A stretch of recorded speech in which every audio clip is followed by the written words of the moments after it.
felices por nuestra suerte y nuestra buenaventura de haber logrado coincidir que esté en el país este lúcido analista, activista de la sociedad civil por los derechos humanos, por la transparencia, por la participación ciudadana. Para nosotros es un enorme privilegio tener en este espacio al doctor, buen amigo de esta casa, el doctor Alarcón, quien ha venido con unas medias de Pac-Man, también según veo. Mi doctor. Buen día, Lucho. Buen día, amigos de La Posta. Partiendo sobre el último estudio de la Fundación Ciudadanía y Desarrollo, que usted tan acertadamente dirige, un informe que revela conflictos de interés en los que hoy ejercen el poder legislativo. Cuéntanos un poquito del informe, cuáles fueron los hallazgos y por qué son importantes. Partamos de un punto que creo que es medular en todo esto. Se reformó la Ley Orgánica de la Función Legislativa a finales del año 2020. Además de consagrar formalmente un modelo de parlamento abierto para dar más transparencia, para entregar mejor información a la ciudadanía, para fortalecer un modelo participativo de la legislación, también se trabajó en fortalecer un pilar de ética e integridad respecto de nuestros 137 honorables representantes. Dentro de ese pilar de ética e integridad es vital que quienes dicen representarnos, efectivamente, representen a la ciudadanía y no sus intereses particulares. ¿Pero de qué país está hablando usted, doctor Alarcón? De un país ideal en el cual, creo yo, hay un poco de decencia en la política. Acá llegan al curul para enriquecerse. Y que creo que hay que seguir trabajando para lograr eso, porque si nos quedamos en el mismo sitio, conformes y conformistas con lo que da nuestra asamblea o con lo que da nuestra política, difícilmente vamos a lograr algún cambio a corto, mediano y largo plazo. Entonces, esa reforma está. Y dentro de esos pilares de ética e integridad, como te decía, es vital que quienes estén representándonos actúen en función del pueblo y no de sus intereses particulares. La norma es clara en decir que, por ejemplo, cuando se discuta un proyecto de ley y exista un conflicto de interés entre un legislador y el tema a tratar, tienen que excusarse y dar un paso al costado.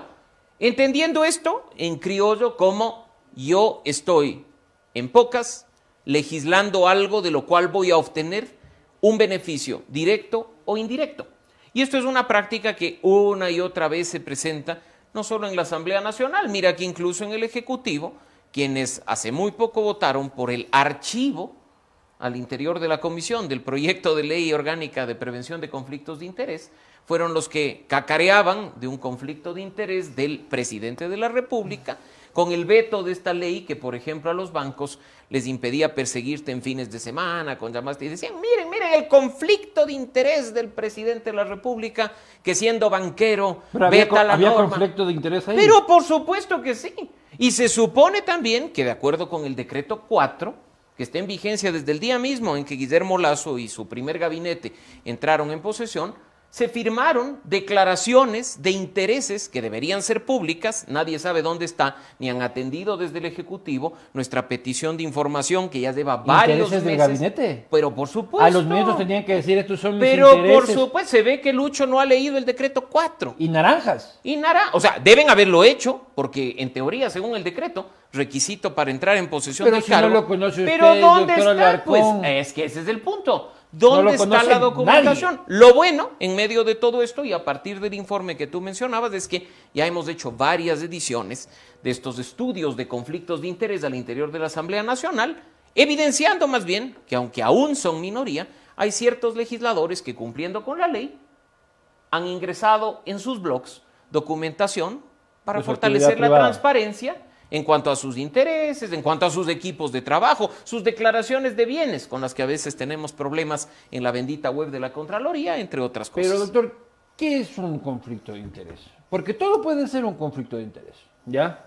Por ejemplo, el ministro de Turismo tiene una empresa turística, ahí hay un conflicto de interés, ¿o no hay un conflicto de interés? Por supuesto que sí. Pero en cambio decimos, vayan los que tengan experiencia.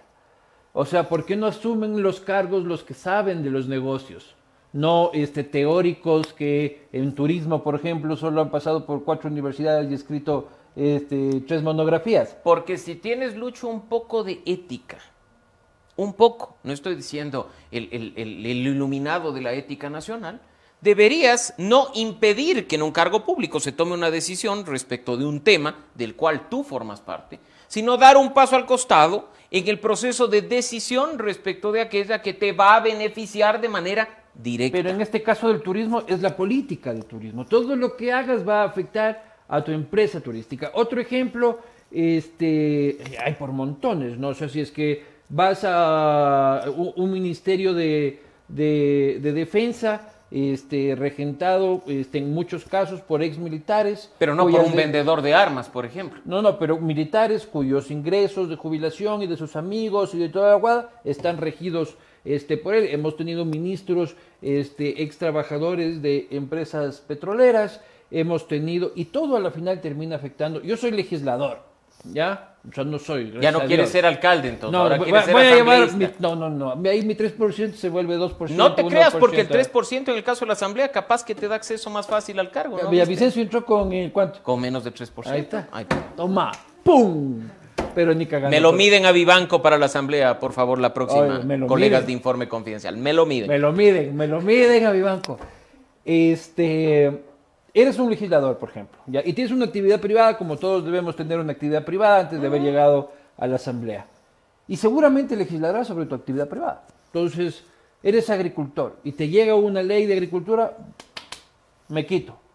Una ley de impuestos, como me afecta a mí, también me quito. No, los impuestos son temas generales y nos afectan a todos, positiva o negativamente. Creo que en la última reforma tributaria más negativamente que otra cosa. Pero, por ejemplo, si yo tengo una empresa lechera de producción de leche y se está discutiendo un proyecto de ley respecto de la leche, su producción y sus derivados, lo menos que puedo hacer es dejar en ese lugar al suplente y decir, no voy a participar de un proceso de toma de decisiones porque mi sesgo puede influir en que esa norma no sea para el interés general, sino para mi interés en específico. En el caso de la leche, el exministro Roldán, ¿te acuerdas que luego daba declaraciones de que yo como lechero estoy muy orgulloso de que hayamos sacado esta ley como lechero? No tuvieron muy buena leche. No era ministro ni era secretario, era lechero. Era lechero. Después era vaquero también. Sí. Torero al mismo tiempo. De todo. Que cada vez más oposición lo escucho al doctor Alarcón. Me preocupa eso. Es que hay que resaltar las buenas prácticas. Se le están perdiendo los amigos. A ver. Si es que por ser objetivo y por decir las verdades se pierde amigos, ni eran verdaderos amigos y estás haciendo tu trabajo como sociedad civil. Pero si lo que el poder busca es tener gente complaciente que aplauda hasta los errores, al menos con quienes hacemos ciudadanía y desarrollo están equivocados. Lo que hay que hacer es resaltar los aciertos de un gobierno y hay que criticar y proponer alternativas cuando se presentan errores, que como tú bien sabes, es lo que hemos venido haciendo durante casi 13 años. Sin duda. Bien, el doctor Alarcón. Te de sumarlo a la lista de concejales por el sector norte, anótenmelo, al doctor Alarcón. Mi prima, que no es prima, tiene una pregunta. Primero el tema, ¿no? Vamos, dale. A ver, voy yo primero. Buenos días, doctor Alarcón. A ver, en el informe hay información de que dice que solamente 3 de 137 asambleístas transparentaron sus declaraciones de interés. Ya son más. ¿Cuántos son? Ya son más, ya incluso con los últimos que se han asomado entre los fines de la semana pasada ya superamos los 13. Así es que ya diríamos que el 10% de la Asamblea Nacional está en línea con el camino adecuado para entregar más información, Dome, y creo que es lo óptimo. Que este contagio, y perdón que te haya cortado, pero que este efecto de contagio positivo entre legisladores, esta suerte de por qué si él tiene y yo no, beneficia al país. Ahora ustedes, como está en la última edición del informe, que se lo seguirá actualizando permanentemente, lo que en un inicio era 1, después fueron 3, después fueron 5, 7, 12, que siga aumentando para que sean los 137. La obligación legal es respecto de todos, no únicamente de uno o de los presidentes de comisión. A ver, entonces, aún así son pocos de 137 asambleístas como que ya transparentando sus declaraciones. Entonces, o sea, también podemos decir, los demás ¿Por qué no lo hacen? Tenemos claro que también el informe dice que Ecuador no tiene una normativa de carácter nacional que regule los conflictos de interés. ¿Por qué no tiene? ¿Qué se puede hacer? Porque también da la sensación a la ciudadanía de que si no lo hacen es porque algo esconden. Tú lo has dicho. Y en ese sentido, pues yo creo que quienes tienen que darle explicaciones al país y a los mandantes son los miembros de la Comisión de Transparencia de la Asamblea Nacional, quienes hace pocos días a su interior han votado por el archivo del proyecto de ley orgánica de prevención de conflictos de interés, que no es uno, ni es el único, el presentado en conjunto por el ex vicepresidente de la Asamblea Nacional, César Solórzano, con el apoyo de Fundación Ciudadanía y Desarrollo, sino otros presentados por legisladores en su momento, que en línea con mandatos internacionales y estándares internacionales buscaban darle al país una norma para que precisamente no se legisle en función de intereses particulares, no se administre justicia, no se administre públicamente una institución en función de intereses particulares y que al menos la ciudadanía cuente con más y mejor información respecto de esos actores políticos que, como digo, dicen representarnos. Que ellos den las respuestas, no nosotros. Lo cierto es que en sus manos, señores legisladores, estuvo un proyecto de ley que en línea con los estándares del sistema interamericano y del sistema de Naciones Unidas en materia anticorrupción, le dio la oportunidad al país de avanzar un pasito más a favor de la integridad y de la transparencia. ¿Listo ya? Doc, ¿cómo está? Muy buenos días. Gracias por aceptar la invitación. Un poco quiero llevar la conversación hacia digamos, la institución de la Asamblea. Ustedes sacan un informe donde vemos que pocos asambleístas tratan de ser transparentes con su información. Por otro lado, vemos también la institucionalidad del legislativo que cada vez es más decadente y en función de lo que ocurrió, lo último que pasó con las famosas amnistías. Dar amnistías digamos, en su mayoría y resulta que mandan las amnistías con una serie de errores.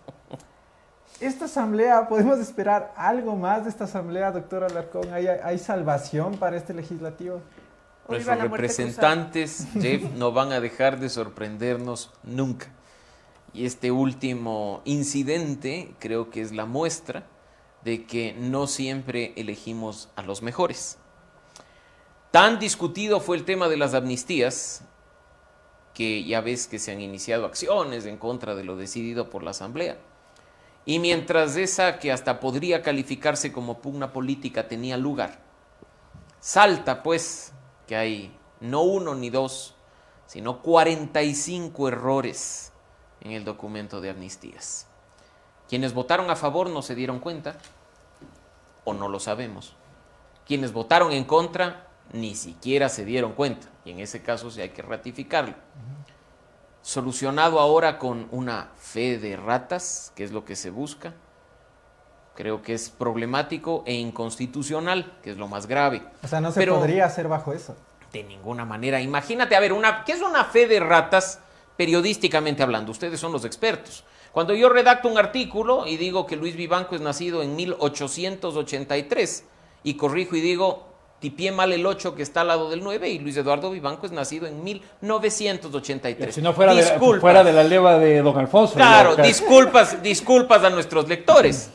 Pero si yo redacto un artículo y digo fe de ratas, ni es Luis Eduardo Vivanco, ni es 1983, sino que es Jeff Sanguña de la leva del 2005, joven como es él, eso ya no es una fe de ratas. Y yo incluso pienso que hay malintención al momento de decir que se ha cometido errores en nombres, en números de cédula, en códigos de procesos y que hasta les ha faltado meter un par de nombrecitos. ¿Eso tumba la resolución? El proceso de amnistías debería regresar a su origen, en la misma comisión. Y debería nuevamente revisarse, discutirse y aprobarse o reprobarse en el Pleno de la Asamblea Nacional. O sea que capaz que este error viene bien, en todo caso, en el caso de los que incendiaron Quito, siempre haciendo la salvedad con otros activistas que tienen otro debate y otra reflexión. En todo caso, gracias por la estupidez, se podría decir. Creo, Lucho, que vendría bien, siempre que tuviéramos un órgano legislativo responsable, que no intente irse por el lado de la fe de ratas, sino que quiera enmendar el error por la vía legislativa como corresponde. Pero la Corte Constitucional debería Y esperemos que la Corte además no se quede ahí, porque no nos olvidemos que el último numeral de las atribuciones de la Asamblea en nuestra Constitución es clara en decir, sí, ustedes pueden dar amnistías en el caso de que estén siendo perseguidos políticamente por la vía penal ciudadanos. Pero, ojo, no puedes dar amnistías por delitos comunes, ¿no? Y sin embargo, de lo que se ha conocido, en esa larga lista de más de 260, con errores y todo, se nos han pasado pues unos traficantes de tierras, otras personas que están pues por cuestiones de minería ilegal, e incluso, yo solo quiero recordarles que hace 13 años, año 2008, van a ser 14, la Asamblea Constituyente aprobó pues un pliego igualito de cientos de personas amnistiadas. Primer detalle, la hoy presidenta de la Asamblea no entró en las amnistías, porque estaba siendo procesada por un delito común, un delito contra el Estado. Estaba siendo procesada por concusión, cohecho, peculado, uno de estos delitos. Como prefecta. Como prefecta de Orellana. La señora no entró en la amnistía. Y lo siguiente, que en esos cientos se nos coló pues un señor de apellido Villalta, que estaba siendo procesado por violación a una menor de edad. Y que después de ese tema pasó a la Corte Constitucional y hubo problemas, y ahora, afortunadamente hasta ahora, no por un error tan grave como ese, pero por otros errorcitos, podría pasar lo mismo o estaría pasando lo mismo. Y hasta que la Corte Constitucional se pronuncie, pues tendremos a muchos cantando y bailando beneficiados de amnistías que no les correspondía. Bueno, no le pidas a Jefferson Sanguña que recuerde lo de 2008, porque nació en el 2005. Claro, tenía 3 años, todavía no sabía ni leer. Agú, en pañalitos. Sí. La amenaza constante, doctor Alarcón, de la muerte cruzada. Yo sinceramente estoy hasta los de que todas las semanas, muerte cruzada. Si sigue sucediendo, muerte cruzada. ¿Qué significa para el país, no la muerte cruzada que ya se ha debatido, sino la amenaza constante de que la democracia se vaya transcurriendo con amenazas constantes de dinamitarla? Hace 6 meses, el fantasma de la muerte cruzada surgió como una estrategia de ablandamiento del Ejecutivo respecto del Legislativo. Algo parecido a lo que en los años 70, finales de los 70, activó Jaime Roldós respecto del Congreso de aquel entonces, que le era opuesto. Decía, vamos a un referendo y que la gente decida si cerramos el Congreso. En esa época no existía esta figura. Esa estrategia de ablandamiento funcionó a finales de los 70 y funcionó ahora, porque la Asamblea dijo, no me cierre, por Dios, tengo que recuperar la inversión de la campaña electoral, tengo que mantener a mi equipo de trabajo, cuidado, mi familia se queda sin comer, así es que no, ¿qué quiere que vote, presidente? Y terminó pasando lo que todos conocemos. Ahora, yo sí creo que hay una estrategia ya no de ablandamiento, sino de presión al presidente de la República por parte de ciertos actores, incluidos actores de medios de comunicación, que le dicen, cierre esa cloaca llamada Asamblea. Los mismos que hace pocas semanas e incluso meses se bañaban de democracia y decían la independencia de los poderes, o le dicen, vea, cierre. Y claro, es una figura constitucional. Señor Villavicencio en bandera el asunto. No menciono nombres. Una figura que, si bien está establecida en la Constitución, constituye una clara intromisión de una función del Estado en otra. Y los que hemos sido críticos de la muerte cruzada, lo fuimos desde que entró en vigencia en octubre de 2008, cuando Rafael Correa amenazaba con aplicarla en múltiples ocasiones, y lo somos ahora. Todos podemos en este momento detestar a la Asamblea Nacional, pero es la Asamblea que elegimos, ¿no? No es que vino un platillo volador y les puso a los 137 en el Palacio Legislativo, están ahí por su voto. Así es que, como ciudadanos responsables, en lugar de estarle pidiendo al presidente que disuelva la Asamblea, por muy constitucional que sea el artículo 148, ¿por qué no activamos la participación ciudadana? Esperamos un par de mesecitos más y empezamos a tramitar una revocatoria de mandato. Si usted siente que su representante no le representa, ahí está la figura y en sus manos, para no depender de políticos o de estrategias de ablandamiento o de capacidades ministeriales. Hágalo usted mismo, ahí está. Y yo creo que incluso en la recolección de firmas, hasta el 3% que apoya a Luis Eduardo Vivanco firmaría por el cierre de la Asamblea Nacional. No te burles de mis masas, por el amor de Dios, no te burles de mis masas. Yo solo te recuerdo que cuando un exalcalde empezó su carrera, empezó con menos del 3% y terminó siendo alcalde. Entonces me está dando chance todavía el doctor Alarcón. Sobre la muerte cruzada, acá el doctor Alarcón, responsable como es, estudioso de las ciencias sociales, le preocupa mucho lo que eso representa para el normal funcionamiento de la democracia. A mí me preocupa eso también, pero me preocupa que los esfuerzos que se han hecho por captar inversión extranjera a las puertas de una aprobación de una ley de inversiones, no va a venir a poner $1 ni Nicolás Maduro en un país sin parlamento, con un presidente que gobierna por decreto y que se va en 6 meses. Y tú lo has dicho. Y tú lo has dicho. Los que trabajamos en democracia, hablamos de democracia. El billete es el que Los a mí me que importa. hacen billete, hablan de billete. Claro. El empresario Luis Eduardo Vivanco, que está buscando inversión extranjera para fortalecer el gran conglomerado de medios de comunicación de la Posta, está preocupado porque sus inversores posibles ya le están diciendo, oye, pero si cierran la asamblea, la inestabilidad política, un presidente que puede cambiar de un plumazo las reglas de juego hasta en materia tributaria, yo no me siento seguro. Y por supuesto que no. No son las condiciones óptimas. Dejemos de lado ya ese discurso aburrido de la independencia de funciones o si la gobernabilidad. Vamos a esto. La inestabilidad que en materia económica podría traer una decisión como estas. Así es que en buena hora que lo has topado. Opinión personal, es totalmente irresponsable, insisto. Por más de que exista la figura en la Constitución, amenazar con aplicarla o tener sectores que por simple odio político estén forzando a que el presidente la tome. Yo creo que aquí hay que actuar con responsabilidad e insisto, hay alternativas y hay caminos que dependen más de nosotros que del perverso juego político que desde hace varios años está clavado en nuestro país. Pero si no pasa, por ejemplo, la ley de inversiones de esta semana, nuevamente van a amenazar con la muerte cruzada. Ahora la cosa es, si lo que pasó con las amnistías también va a servir como un intercambio de favores para que pase, porque Pachacutic va a ser clave esta semana los votos de ellos. Hasta ahora el gobierno tiene 40 y necesitan 70. Entonces, bajo esa concepción, el Ejecutivo va a tener que llegar hasta una última instancia a cabildear para que pase esa ley, o nuevamente vamos a estar en en esta amenaza de la muerte cruzada. Yo tengo tu misma pregunta. ¿Está haciendo algo el Ejecutivo para alcanzar los votos que le permitan aprobar su proyecto de ley? Esperemos que sí, esperemos por el bien del país que lo sea.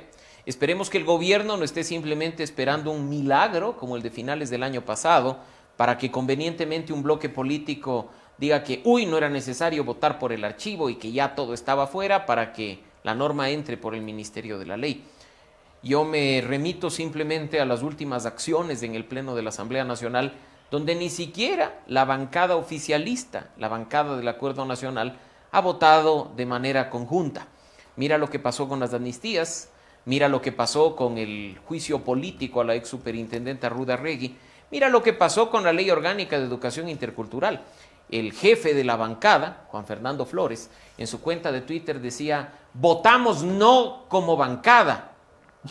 Y fueron 9 votos, la bancada tiene 27. Entonces yo no sé si votaron no como bancada o votaron no como algo que parece un grupo político. Votaron porque no hay bancada, dice. Pero te recuerdo además que votaron no como bancada. ¿Y el gobierno no tiene 12 legisladores?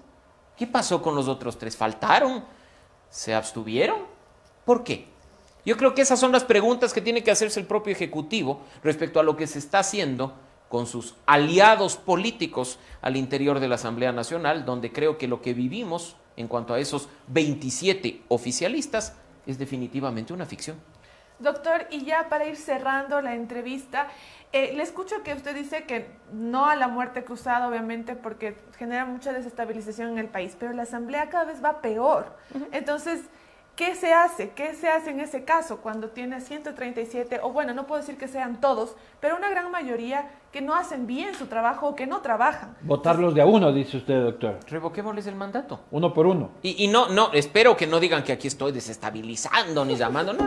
Vamos a poner un link acá, mauricioalarcón.com. Usted ahí llena, le descarga el formulario de... Ponte que me haga famoso y también tengo un buen porcentaje para pelear por... No. Acá no se hace participación ciudadana con miras electorales. De ninguna manera. Aquí lo que se hace es poner a disposición de la gente las herramientas que están en la Constitución y la ley para lograr una mejor representación. Sería la revocatoria de mandato, entonces. Pero por supuesto que sí. Y esa depende únicamente de nosotros. Insisto, si Dome piensa que los legisladores por los que votó o por los que no votó, pero ya resultaron electos, no les representa, la herramienta, la salida está ahí. Recoja firmas, presente la revocatoria del mandato y que la gente que dice que odia tanto a la Asamblea Nacional vaya y raye en la papeleta y diga que se vayan.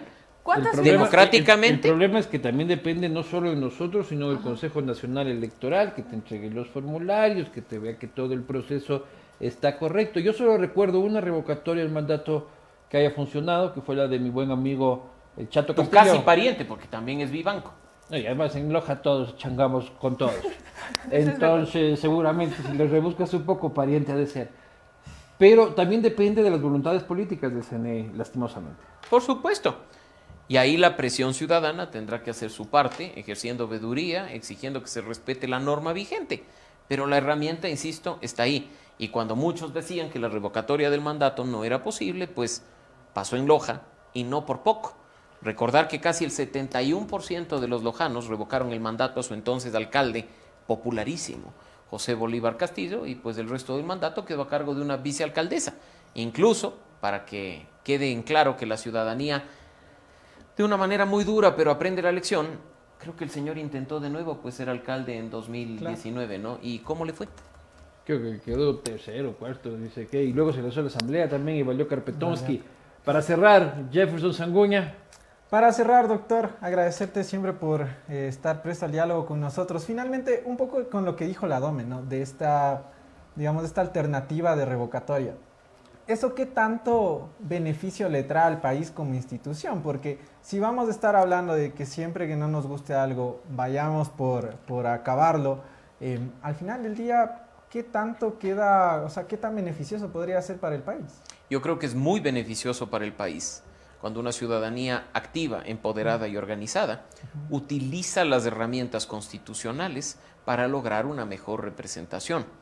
Cuando los actores políticos o la ciudadanía vulneran la Constitución y el Estado de Derecho o avalan vulneraciones a la Constitución, alegando la voluntad popular o alegando el poder soberano que radica en el pueblo, estamos afectando la institucionalidad. Así es que la herramienta está ahí. Y por supuesto, lo mismo podríamos decir de la muerte cruzada, que esté establecida en el 148 de la Constitución, pero definitivamente, en ese caso sí, una figura constitucionalizada, que no la tiene solo Ecuador, sino con distorsiones más o menos incluso Perú, no es conveniente para las instituciones democráticas y para la independencia de las funciones del Estado. Y yo creo que tenemos al otro invitado ya conectado también. Vamos a... Y le encanta quedarse debatiendo horas, pero no es así. Por más de que seas el jefe de este espacio, hay que respetar una agenda. Respeta las canas, dile. Claro. Las canas.